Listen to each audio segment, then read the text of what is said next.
怎么了？啊，那不是太危险了吗？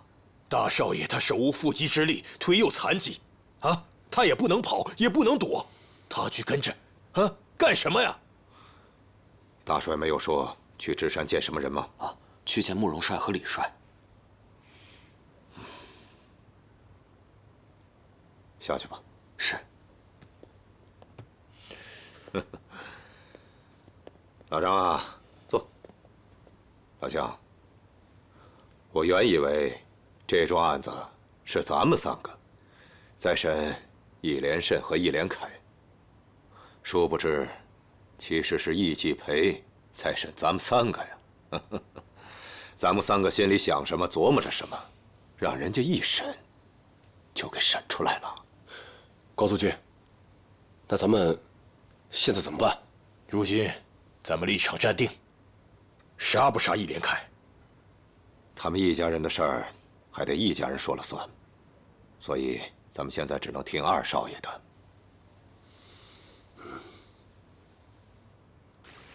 我不过是福军的一个普通军人，只管服从命令而已。但你说话不像军人，倒像政客。潘先生知道刚刚那幅织锦上的人是谁吗？那是3少爷早逝的母亲，而织这幅织锦的，正是我的娘亲。江左政界一直称闵小姐为慧眼，果然名不虚传。果真能在你这里看到过去。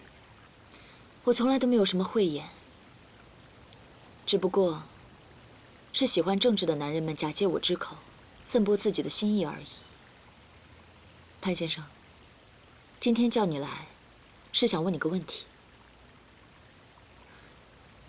你觉得3少爷这一次还有没有芝山上的那份幸运呢？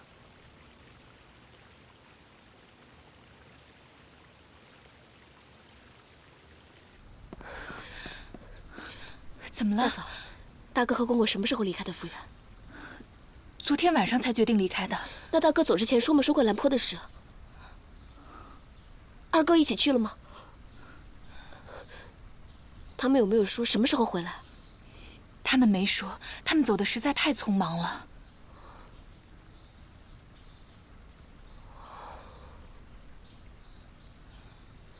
我还是赌输了。输了？什么意思啊？大嫂，兰坡他可能活不了了，他要被杀了。哎，别急，你先别急，等你大哥和父亲回来再商量。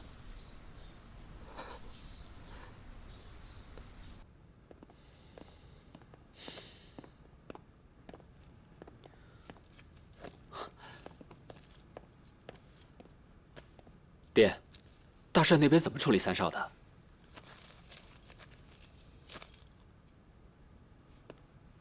这跟你没关系，你就别瞎操心了。爹，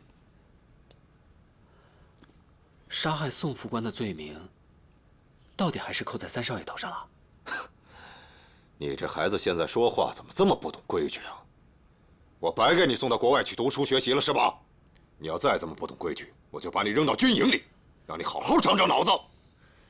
这易连凯是主动认罪，哪个给他扣帽子了？您为什么不替他多说几句好话呀？这些事情是我决定得了的吗？上面还有大帅呢，我们几个不过是陪衬。对了，还有那个3少奶奶秦桑，你听这名字多丧气，以后你离他远点，别再跟他来往了。站住！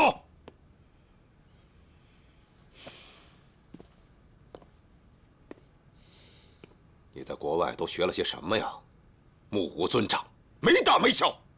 让你待在3少爷身边，是想让你学学他的优点。可你倒好，一天到晚吃喝玩乐，倒学了个周全。3少爷文韬武略，聪明绝顶，你们根本没有见识过他真正厉害之处。2少跟他比起来，差远了。你小子不要命了！你老大不晓得了，遇事动动脑子，一天到晚就知道写写画画的，那能当饭吃吗？更保不了你的命。你去哪儿？我现在就去找三少奶奶。三少奶奶没你想的那么娇弱。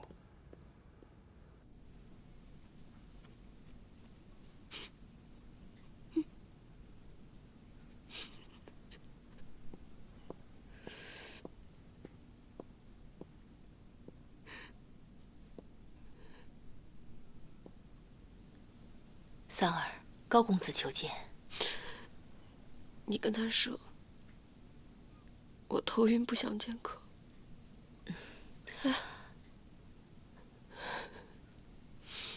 你去问他，二哥对兰婆现在什么想法？好。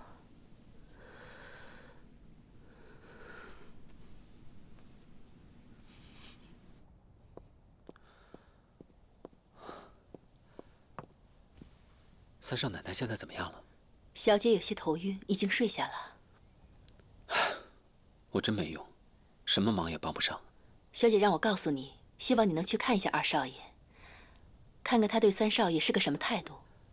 好，高某定能办到。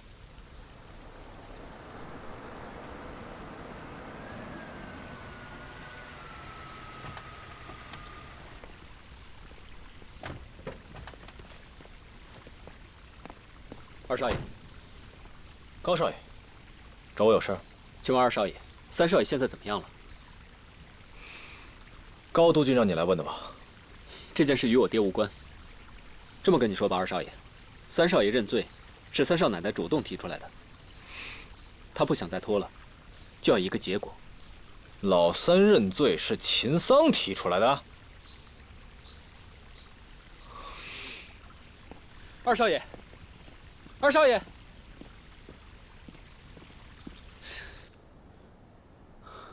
现在外面怎么样？我输了。父亲为了逃避这个案子的审判，连夜启程，带着大哥上赤山了。如今父亲不在，高督军、张锡坤他们都没有办法决定你的生死。你的命，如今就是易连生的一句话了。我猜到了，我爹会这样。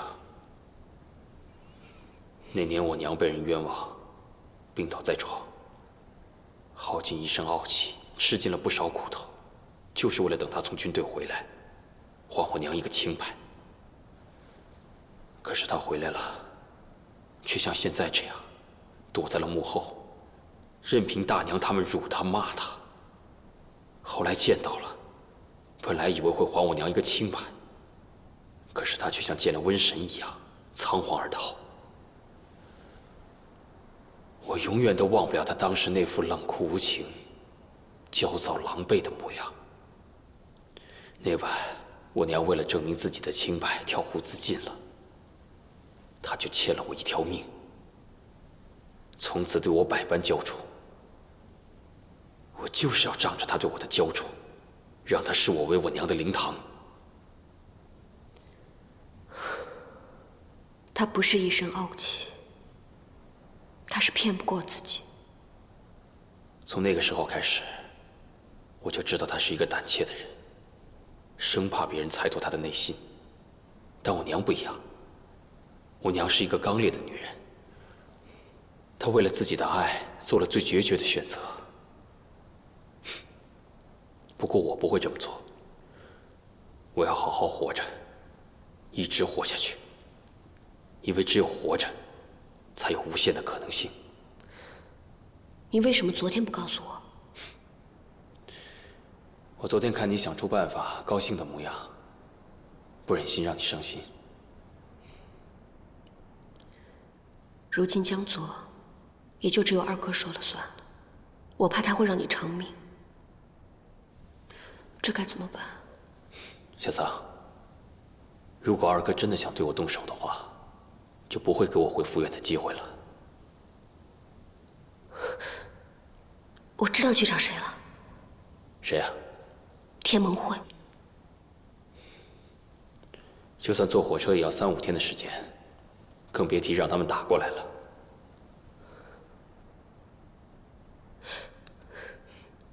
那我就去找米红玉，她他有那么多办法，一定可以救你出来的。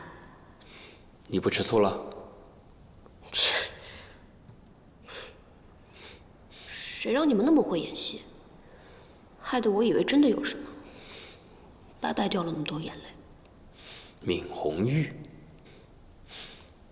秦桑，闵红玉这个人是个谜团，他无论到哪里都游刃有余，所以大家认为他有通天的本领。我对他的了解仅限于他在雍南程家的那段过往。可是他离开程家之后，遇见了谁，去了哪里，我一概不知。我之所以敬他、羡他，是不想成为他身后那个人的敌人。你要是去求他的话，恐怕我是要付出惊天的代价的。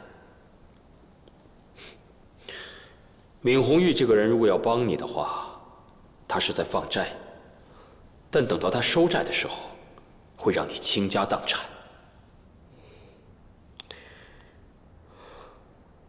我只是想救你出来。我可以去求遍我所有认识的人，哪怕是被他们利用。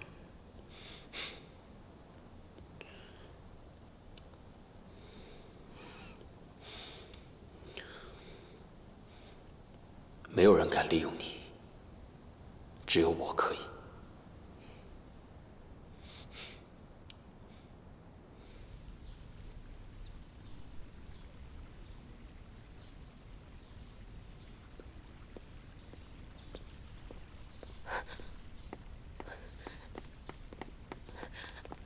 二哥，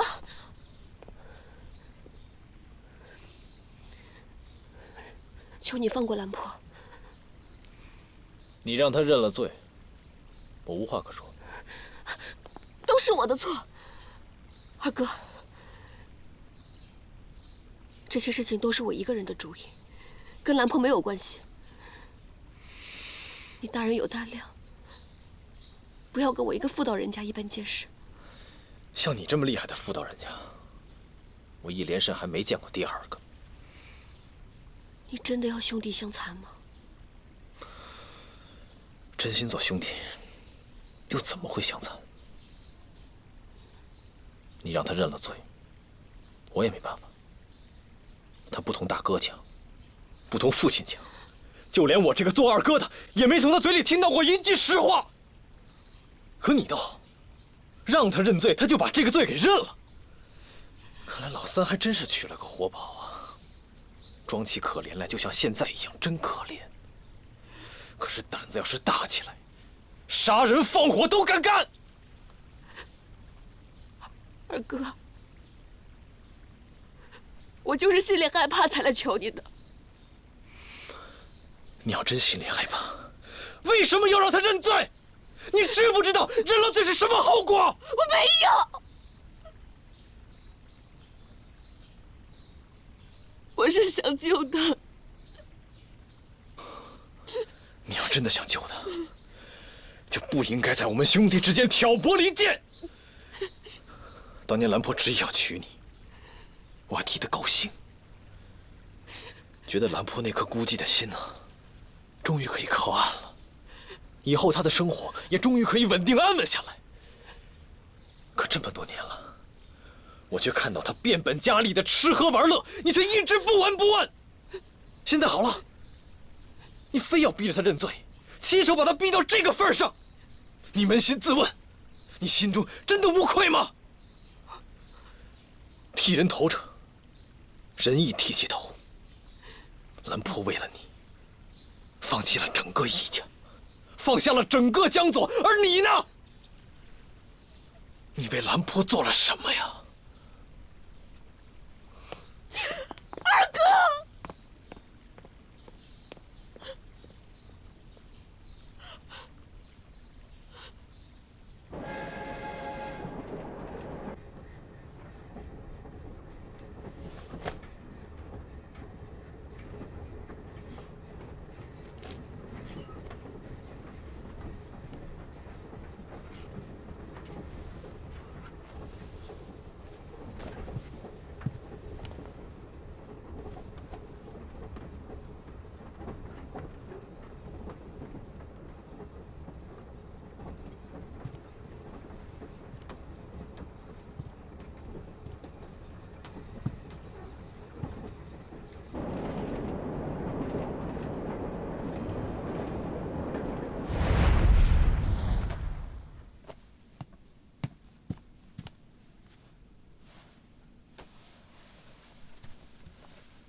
哇，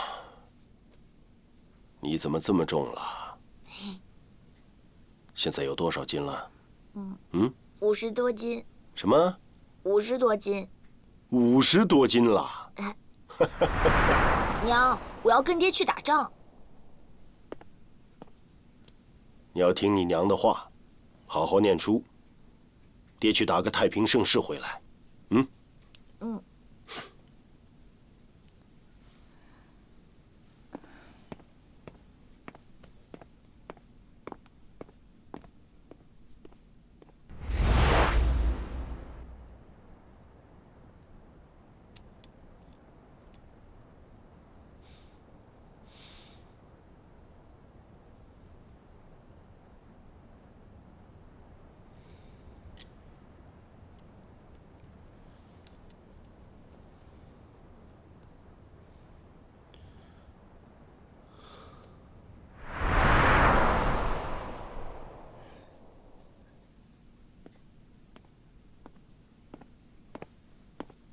爹。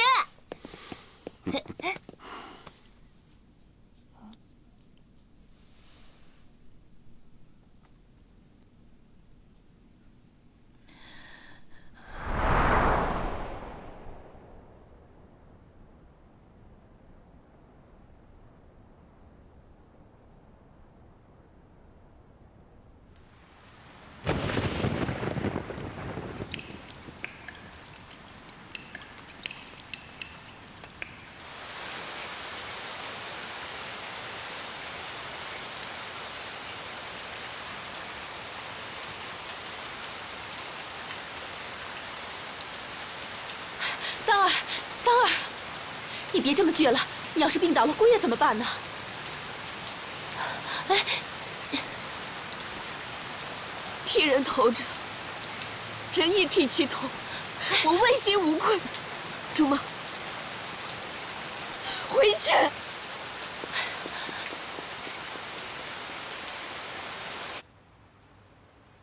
爹，请您在天之灵，保佑云溪平安无事，保佑兰婆能够顺利地化解这次危机。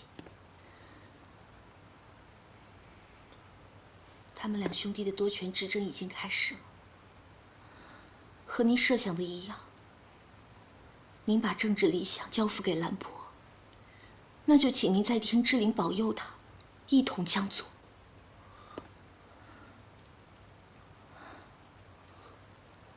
至于我跟云溪，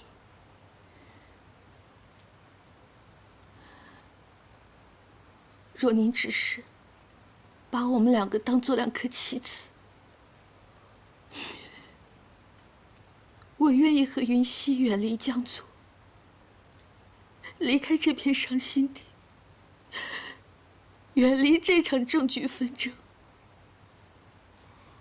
我就当做从来没有见过兰婆，从来不曾爱过她。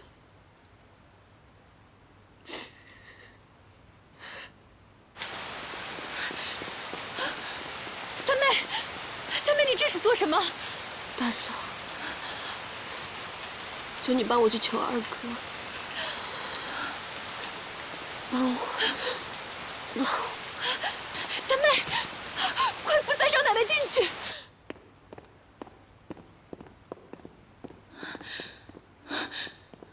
云溪，三妹正在外面跪着求你放了三弟，你怎么不理她呀？是他自己要跪的，我可没让他跪。哎，咱们都是一家人，你怎么能这样呢？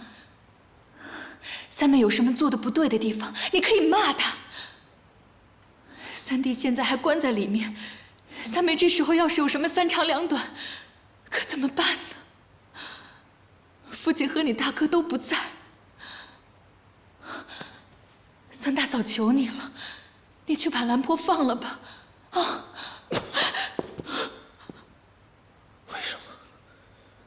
为什么你们都来骗我，都来逼我，都觉得我才是那个罪大恶极的人？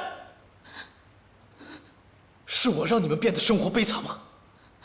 是我让你们悲痛欲绝吗？好，既然你们所有人都觉得我可以决定老三的生死，我就给你们一个结果。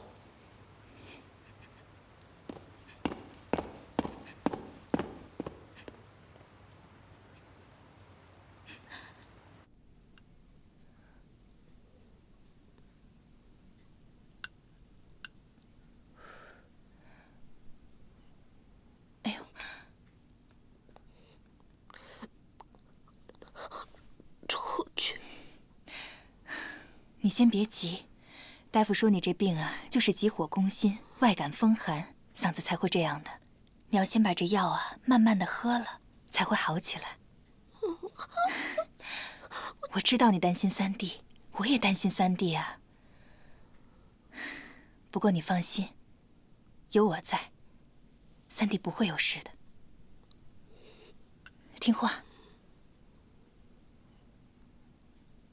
你二哥那边啊，我也去过，但是烟云，去找烟云。好，我带你去找烟云，但是咱们先把药喝了，行吗？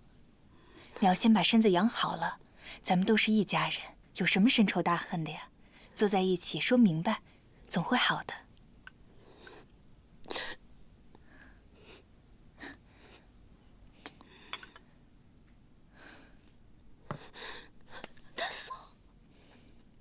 求你！好，好，好，我带你去。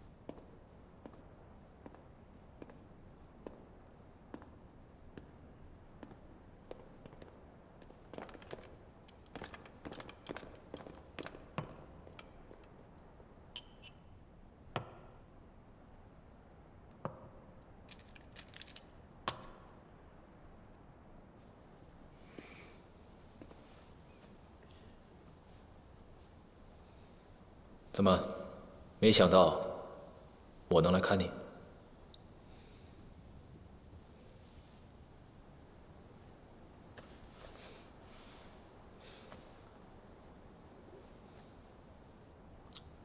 二哥，我是没想到你会这么快来看我。看我这身衣服怎么样？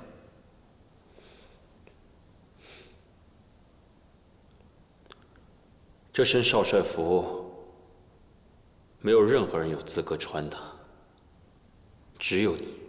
可你，却为了这身衣服，杀了我的宋副官。二哥，我已经认罪了。你不是在认罪，你是在赌。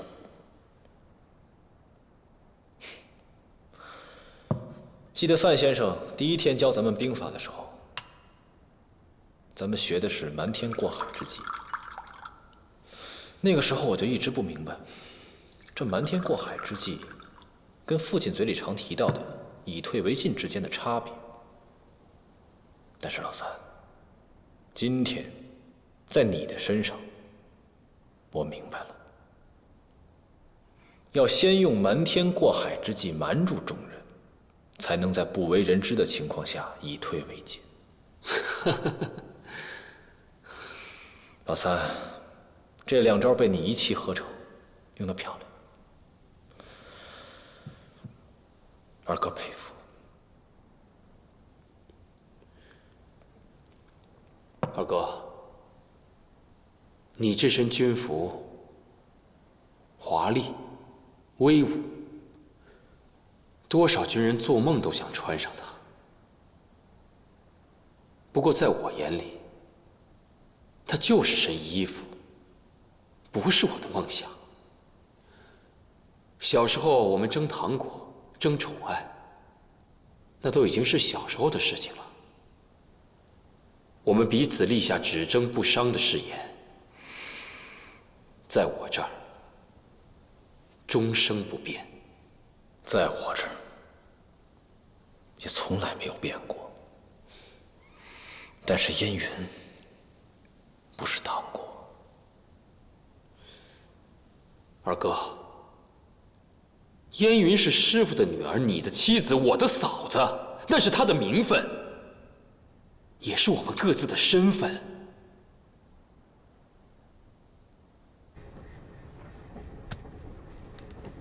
休息的怎么样？睡得还好吧？自打受伤之后，我还是第一次走这么远的路，还坐上了火车，没想到睡得也是如此舒服。现在就是不知道，府院那边审判的结果怎么样。眼下府院怎么样并不重要，重要的在芝山。慕容辰和李重年会相继上芝山，三方会谈，决定江左的未来。儿子们在家里闹着抢家业，我这个当爹的，却要奔波去赚家业，真是荒唐。让父亲劳心了。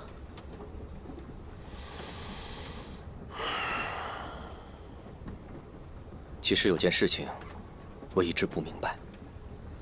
二弟已经很优秀了，让一家独霸江左也绝无问题。即使三弟更出色，废长立幼也绝无好处。可为什么范先生非要力捧三弟？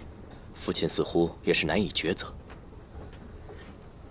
当年六叔精才绝艳，不服父亲，差一点就酿成了江左反乱的祸根呐。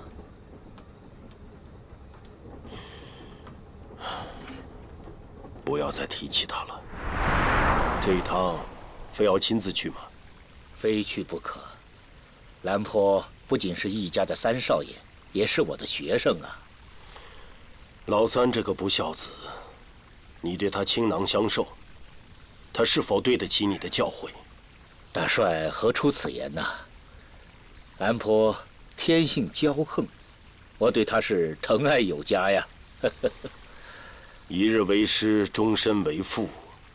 你这个老师为他操的心，让我这个做父亲的自愧不如。可是，我想他未必知道，10个儿子有10个都会觉得，父母对他们好是理所应当的。父子之亲，从来就只有父对子亲，又有多少子对父亲？常言道，大丈夫难免妻不贤，子不孝。你这个性格呀，命里呀就该有兰坡这样的孩子，让你这个权势主义的人呐变得没主意。这个不省心的，平时在府远，让他玩闹也就罢了，非要去芝山上折腾，还总说让我去山上打高尔夫。他真的以为易家的府远是打高尔夫打出来的？二少爷义气云天，很尽果敢，是咱们江左难得的帅才。三少爷看似顽劣，实则心性坚韧，胸有沟壑。如今芝山在他的手里，已经成了联络江左经济大户的宝地了。自己也不好好的想一想，要是没有易家在江左的地位，他的生意哪能做得那么顺当？每天吊儿郎当，不务正业，发生了那么大的事情，还要你去为他解决？哼，三少爷对待感情和平时处事是一样的，外冷内热，他不像云溪那样直接表达而已。外冷内热，他也是真像他娘啊。自从季雪去世以后，老三的性格就变得孤僻，这些年顽劣的愈加厉害了。当年石不算给他算命的时候说的那些话，如今看来也是江湖上的那些荒唐话。不过这样也好，就让他当老二的训练马。要是老二连自己的亲兄弟都斗不过，那就别提统领伏军了。煮豆燃豆萁，大帅呀，您这又是何苦呢？芝山形势凶险，范先生此行多加保重。哎，还记不记得咱们花园后面的那个小花园？父亲一直不允许咱们靠近。后来有一次，我无意间经过那儿，听到里面有个人在唱歌。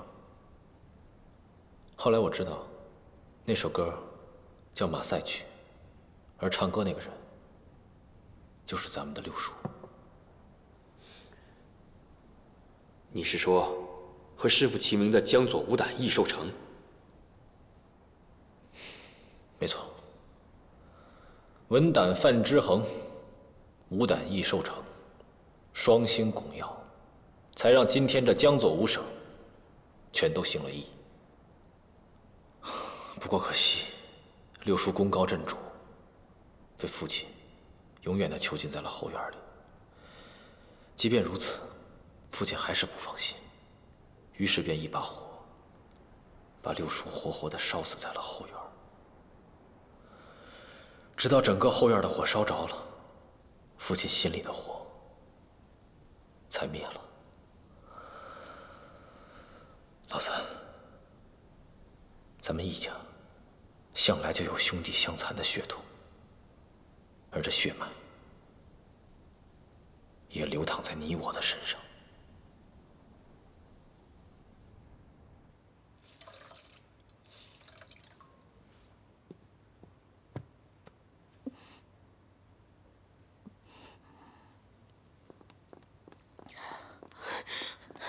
二嫂，二嫂，什么事啊？既然胜负之局已分，我愿意和兰婆远走他乡，你就求求二哥放兰婆一条命吧。胜负已分，谁做的主？高督军，高督军已经判了兰婆有罪，本应等公公裁决，可是公公已经连夜上了芝山。二嫂，现在江左能够决定兰婆生死的只有二哥了。二嫂，我求求你救兰婆一命吧！对呀，都是一家人，何必搞得这么家破人亡呢？再怎么样，等咱们父亲回来再说呀。兰婆人在哪儿？云溪呢？你没见到二哥？坏了，二哥，你喝多了。恰恰相反。我被你们灌了10几年的迷魂汤，而今天我是醒了。岳父他老人家瞒着我，诓着我，把赌注压在你身上，把理想放在你肩上，把江左送在你手上，而我就是一只穿了衣服的猴子，被岳父耍着，被烟云耍着，也被你耍着。我耍着你？我在你眼里才是一只穿着衣服的猴子吧？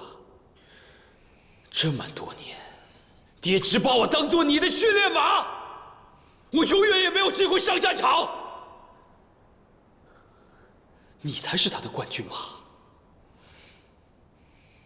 我永远追不上你。直到现在，爹把左边的位置都留给了你。你是嫡子，我是庶主。大娘对你严加管教，对我却不闻不问。从那时候起，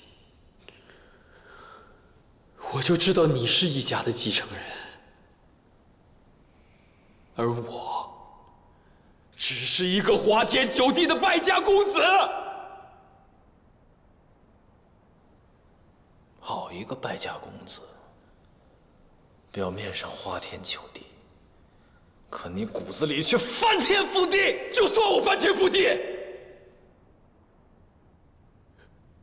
可我们是亲兄弟。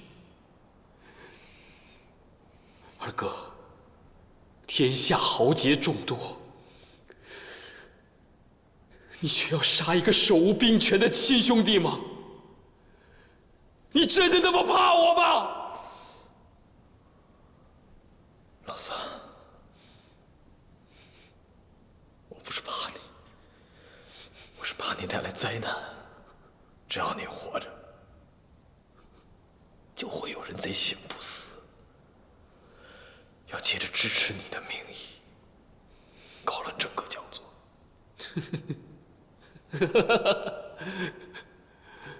二哥，你不还是怕我吗？如果你真的认为我不足为虑的话，外面那些支持我的人根本就入不了你的眼。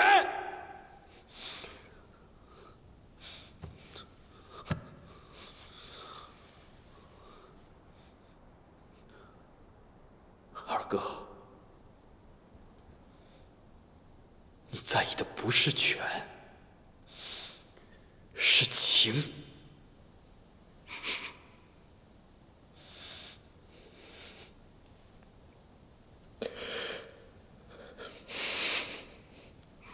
老三，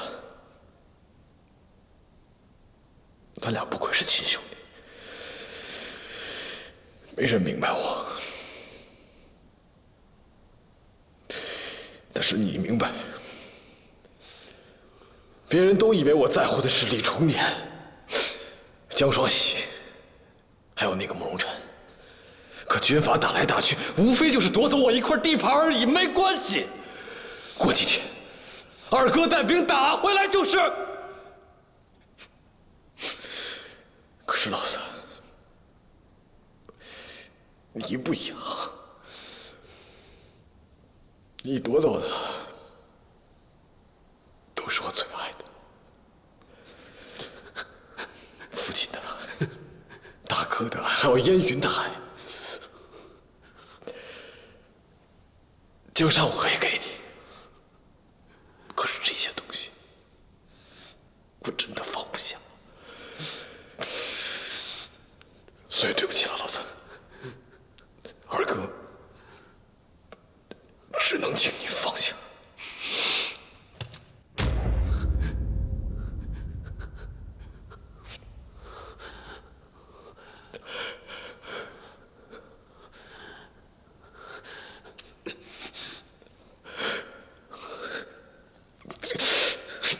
住手！于心，于心，想杀兰坡的话，先打穿我的脑袋。于心，你不能杀他们。如果你还想看着我们的孩子平安降世的话，你就不要再给他造无端的杀孽了。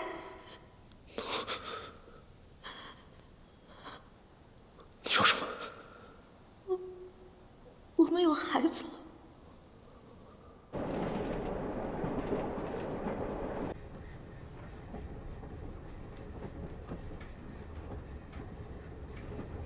我想起来了。